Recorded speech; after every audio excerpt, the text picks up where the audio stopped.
Hi! In front of me is Infinix Note 30 Pro, and today I would like to show you how you can select and delete multiple photos at once.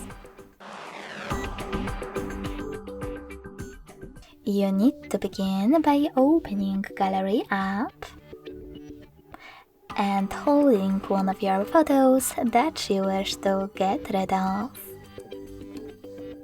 Following that, to select multiple, click on this icon at the top right corner. If you wish to exclude some of your pictures that you wish to keep, click on the chosen ones. And to delete the rest, click on Delete option at the bottom. Lastly, confirm your choice in the pop-up. So when I do that, as you can see, my photos were successfully deleted. Thanks so much for watching. If you enjoyed this video, don't forget to leave a like, comment and subscribe. Bye!